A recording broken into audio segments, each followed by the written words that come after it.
Yorme, may hindi pinapaalam sa publiko? Marahil isa ka rin sa mga umiidolo kay Mayor Isko Moreno. At panigurado, halos lahat patungkol sa kanya ay alam mo na. Pero paano kung sabihin ko sa inyo na hindi lahat patungkol sa kanya ay alam na nating lahat? Isinakay sa jeep ang grupo nila Moreno at idiniretso sa presinto. Kung babalikan natin, hindi lahat ng leader ay nagsimula sa pribilehyo. May ilan na nagsimula sa lansangan. Sa lungsod ng Maynila, isang pangalan ang patuloy na umaani ng atensyon. At ito si Mayor Isko Moreno. Pero sa likod ng mga proyekto, disiplina at pagbabago, gaano mo nga ba talaga siya kakilala? Ito anak ko. Sir, pinatanggal ko kaya kanina sir. Sa dokumentaryong ito, sisilipin natin ang ilang kwento at katotohanan tungkol kay Yorme. Mga detalye na hindi madalas na pag-uusapan sa publiko na siguradong magugulat kayo. Ising ko ulit ang lungsod ng Maynila! Bago siya naging alkalde ng Maynila, si Isko Moreno ay isang batang lumaki sa Hiak sa Tondo. Mula sa pagiging basurero at pedicab driver hanggang sa pagiging artista, unti-unti niyang binuo ang kanyang pangalan. Ngunit ang kanyang pagpasok sa politika ang tuluyang naglatag ng mas malaking papel sa buhay niya. Isang leader na susubok baguhin ng imahe ng Maynila. Pero ang kaakibat nito ay sunod-sunod na kontrobersya patungkol sa kanya. Number 5. Issue sa pambansang photobomber. Hirap daw makakuha ng magandang larawan dahil pa rin sa itinatayong Torre de Manila. Sa gitna ng kanyang political journey, hindi naiwasan ni Isko na masangkot sa isang issue na umani ng matinding reaksyon mula sa publiko. Ito ay ang kontrobersya ng Torre de Manila, isang gusaling itinayo malapit sa Rizal Park.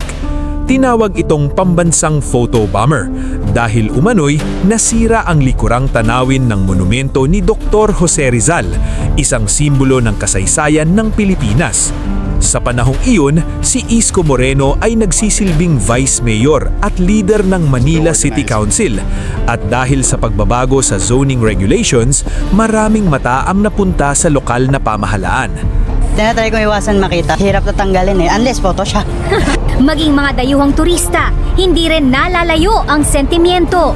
If it's not there, it will be nicer. Deep in my heart, I feel it's a shame. Bagamat natuloy ang proyekto, nanatili itong isa sa mga pinakatinatalakay na issue hanggang ngayon sa urban development ng bansa. Number 4. Mula Scout Dumagoso hanggang Isko Moreno. Hindi alam ng marami na ang pangalang Isko Moreno ay hindi niya tunay na pangalan. Siya ay si Francisco Dumagoso o tinatawag noong na Scout Dumagoso, isang batang lumaki sa Tondo na kumakayod para mabuhay. Ngunit sa hindi inaasahang pagkakataon ay nabago ang buhay nito. Nadiskubre siya habang nasa isang lamay. At bakit siya nasa lamay? Aba, para lang naman makalibre siya ng hapunan. Dati palang madiskarte na, di ba? At doon na nagsimula ang buhay showbiz niya. Nakalaunan ay nakilala na ang pangalang na Francisco o Isko Moreno Dumagoso sa buong mundo. Ang halaga ng edukasyon. Sa kabila ng kanyang tagumpay, hindi naging diretso ang kanyang pag-aaral. Napilitan siyang huminto upang magtrabaho at tumulong sa pamilya. Ngunit nang magkaroon ng pagkakataon, bumalik siya sa pag-aaral para tapusin ang kurso nitong unudlot. Sa paglipas ng mga taon, nakapagtapos lang naman siya sa iba't ibang kurso mula sa mga kilalang institusyon, kabilang ang Business Administration, Public Administration at mga programang may kaugnayan sa batas at pamahalaan. At alam nyo ba anong institusyon ang pinasukan nito? Pumasok lang naman ito sa PLM at Oxford University sa UK. Alam ko marami ang kukunot ang mga kilay dito. Pero aminin na natin na hindi talaga basta-basta si Yorme at hindi natin siya pwedeng maliitin. Dahil sa kanyang pagpupursige, ipinakita niya na ang edukasyon ay hindi nasusukat sa edad, kundi sa determinasyon. Pamilya muna bago trabaho. Sa kabila ng abalang buhay ni Mayor Isko, mula showbiz hanggang politika, nananatiling mahalagang bahagi ng kanyang pagkatao ang kanyang pamilya. Kung mapapansin natin sa mga video ni Mayor Isko, likas na mas sweet ang mga anak nito sa kanya. Isang indikasyon na bukod sa trabaho, nabibigyan pa din nito ang mga anak nito ng oras, hindi bilang politiko, kundi bilang huwarang ama sa kanila. Sumilip ka dahil sa ano, no? Naku, Diyos ko, ito, numero 1 nag-aabang na walang pasok. Oh, ayan. O, titahanin mo. Oh. Nag-abang eh, oh. O, sige na, doon ka na. Excited ka rin walang pasok eh. Your mom will be proud of you. Diba? Ayan. Saan ka nagmana?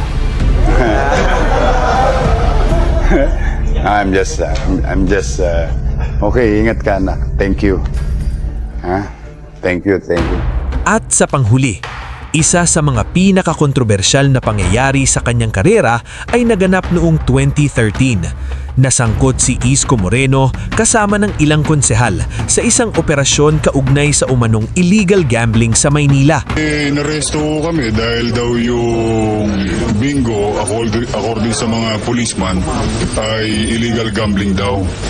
Sa palagay naman namin hindi, sapagkat yung PD 1602, inamenda na ng RA 9287 yan, na inalis na yan na ang bingo ay parlor games. Dinala rin sila sa ospital para sa medical examination dahil sa mga tinamumanong pasa at gasgas ni Moreno mula sa mga umarestong pulis.